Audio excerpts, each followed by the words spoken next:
নবনীতা দেবসেনের লেখা উল্টো সোজা। আমি সুমিত বন্দ্যোপাধ্যায়।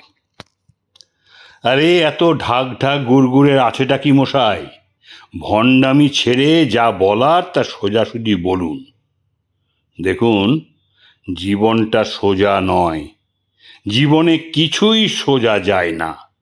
এমনকি হাত থেকে ঢিলটা ছুঁড়লেও সেটা প্যারালাল হয়ে বেঁকে পড়ে। একটা গাছ, সেও সূর্যের দিকে প্রথমেই সিধে ওঠে না, গোড়া একটু আঁকে বাঁকে। তাল, নারকেল, খেজুর টেজুর দু একখানা পাম জাতীয় একল ছেড়ে উচ্চাকাঙ্ক্ষী উদ্ভিদ ভিন্ন, কিন্তু তাদের শেকড়গুলো নেড়ে চেড়ে দেখেছেন কি? বলুন তো, মাটির নিচে গিয়ে তাদের সোজাসুজি জারিজুরি খাটে কিনা?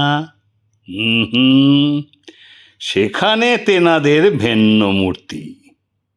আর নদীর কথা বাদই দিচ্ছি, এই আপনাদের মহোদয় সমুদ্রের কথাটাই ধরুন। একখানা ঢেউও কি সে সিধে পাঠায়?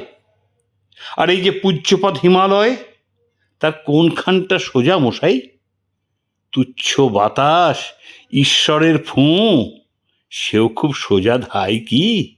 ক্ষণে ক্ষণে দিক পাল্টায়। আমি সামান্য মানুষ, আমি কি করে সোজা বলবো, সোজা চলবো?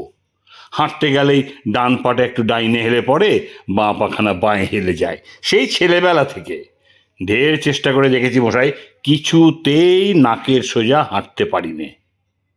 একে কি আপনি ভণ্ডামি বলবেন? আমাকে কি বলবেন দুমুখ সাপ?